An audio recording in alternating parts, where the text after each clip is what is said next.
What up, though? It's your boy DJ Star back with another unboxing. But before we get into that, as always, please subscribe to the channel and hit that notification bell so you know when I'm dropping new content. And also, please like, comment, and share on the videos. It goes a long way to help the channel grow.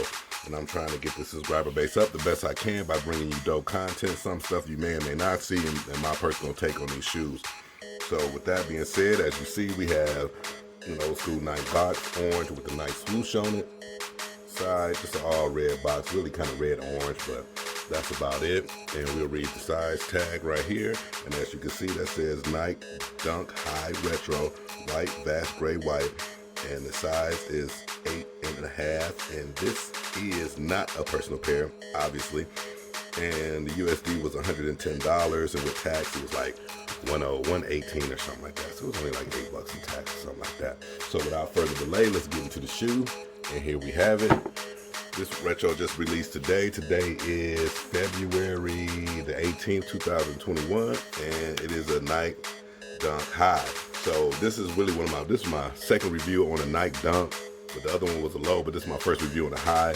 And I just wanted to try it out. I went to go grab it just to see it in hand, because I haven't seen a Dunk in hand in years. I even forgot what they kind of felt like, what the leather was like. And I wanted to give y'all a quick review and some contrast and stuff like that. So as you see, the colorway they have is the white and the vast gray, which is kind of like a light gray, or you know what I'm saying? Yeah, more like a light gray, not a smoke gray, a light gray, not necessarily a cool gray. So you know how Nike do their grays in different colorways. And we'll start at the bottom as always. As you see at the bottom of this shoe, you see the standard Dunk High traction, which is very reminiscent of the Air Jordan 1 traction. I believe this part is a little different, but as you see, just say Nike on it, and you got your radio traction up here and the stars, and it's done in that vast gray, which is a very clean look. You won't keep it clean, but it looks very clean. And also you'll notice you got the stars right here, so that is definitely another add-on right there. And when you go to the mid panel, it's done in all white, and it's not a sail, it's a crisp white. But different than the Air Jordan 1 is you see how the Air Jordan 1 is just a flat base, it goes straight across. This actually nudges up a little bit here and here, so that gives you a little bit different look. And if you didn't know, for the history of the Air Jordan 1 and the Dunk High, they were designed by the same person. Peter Moore designed both shoes, so that's why you got a lot of similarities. If you look at the overlays, you got vast gray with your white toe box. Toe box, again, similar to the Air Jordan 1, just a little different on the pattern. You got your vast gray here. It's done in a decent leather. I wouldn't say it's premium, but it's a decent leather. It doesn't feel plasticky at all. So, it's stitched pretty well. I mean, you don't get a whole lot of glue stains on here or anything. The side panel is done in white, and you'll see the Nike swoosh is done in that vast gray with the overlays right here in that vast gray. See, I'm going to pull that out so you can see that and see the flaps open. So I'm assuming all Dunks flaps open like that. I'm not sure. Like I said, I haven't seen one in years. You go around to the back of the shoe and you'll see that vast gray right here in the swoosh. And it's, you know, you see that collar, but it's a little different than the Air Jordan 1, just a little different. And you go to the medial side of the shoe and you get more of the same. Again, this comes out, as you see, that flap handles out. And then you get that vast gray overlay with that white. And the white is kind of stiff, kind of reminiscent of the Air Jordan 1 mid, kind of stiff, kind of plasticky.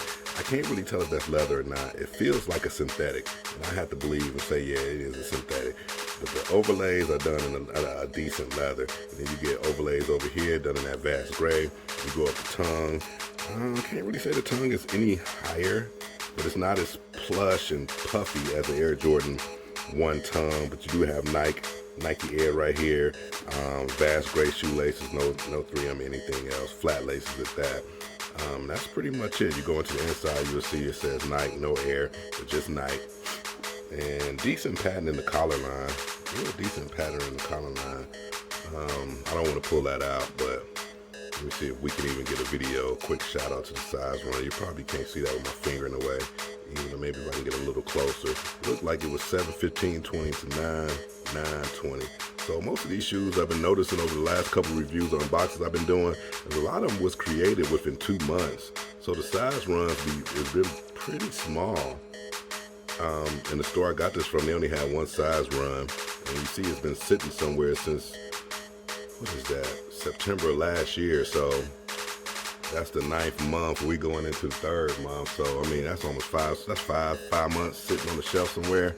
So you'll see a lot of that during the COVID, but everything sells out. Of course, these sold out. I did try to get in the draw for the low dunks, especially the black and royal one, and I forgot about the draw there. By the time I got to it, that closed, but I ain't never hit a draw in my whole 10 year of fooling with sneakers, so I wasn't really too stressed about it. But that's really about it, man. I mean, it's a decent quality shoe. Obviously, it's not my personal pair. I just picked it up just to do the review, actually, and just to kind of see what it felt like in hand. It's pretty light. I wouldn't say it's heavier than the Air Jordan 1. They're probably about the same, but this one seems to be lighter. Maybe that's because in this Phylon and this cup sole, there's no air. It's no air in here at all. No Nike Air, nothing in here. So maybe that's doing to the lightness of it. Or maybe it's just the actual size of the shoe. It would be an 8.5 is why it's so light. So that's really about it for this video. I don't really have anything too much to add to it. Yeah, I might, well, actually, I'll take that back. Hold on one sec. All right, quick add-on part to the video. I wanted to do a quick comparison real fast with the Air Jordan 1. This is the one I had out that I wore recently, the origin story. So you can kind of get a side-by-side comparison. So if you look at the side, of course the overlay designs is different, but you see the swoosh is really about the same in probably length and height and highs detail. Well, the Nike Jordan one might be a little more profound or pointier, it looks like. If you look at both swooshes side to side, yeah, the Jordan one's a little bit more pointier. I mean, but you can definitely see the design cues. If you see on the toe box, right here and right here, the toe boxes are different, how this kind of shoots out from the middle point, and these are all just pushed in. That's a big difference. If you look at the soles, though, the soles are identical, other than this is dirty because I've been wearing it, but this one that happened to be out. But as you can see, I don't know if you can see that like that. Let me do it like this. If you can look at that and see, those outsoles are really exactly the same. They're exactly the same. That's really about it. If you look at the back too, if you look at the heel of both shoes, you can see the small difference in how they did the overlay in the back. This one kind of shoots out from the sides, and this one straps around. Still got this little part right here. But that's really about it, man. I will show you the insole of this one, but it's melted off, so I couldn't tell you what was on it. Back of these tabs probably about the same. Just the Jordan one is like a little flatter, a little wider, but that might be due to the size of the shoe too. I could be wrong. Comment down below. And then as you see right here, you got Nike Air, and again, you just got Nike on this one. So just a quick add-on to the video to show you some quick comparisons of the two. But yeah, that's about it for this video, man. It's a decent shoe. I'm still thinking about going back and getting that Michigan dunk. It's down to $100 or maybe $80 on retail now. By the time you do fees and all that crap, you well over $100. So $200, I mean, hell, regular Air Jordan Retro is $190, so with tax you about $205 anyway, so that's pretty much more in my wheelhouse.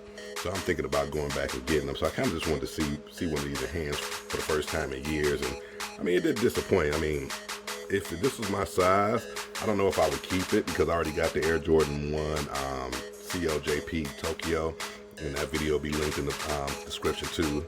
So I really wouldn't need a gray and white shoe when I got a silver and white shoe, a gray one kind of sort of, if that makes sense. So I really wouldn't need this shoe, so I probably wouldn't keep it anyway.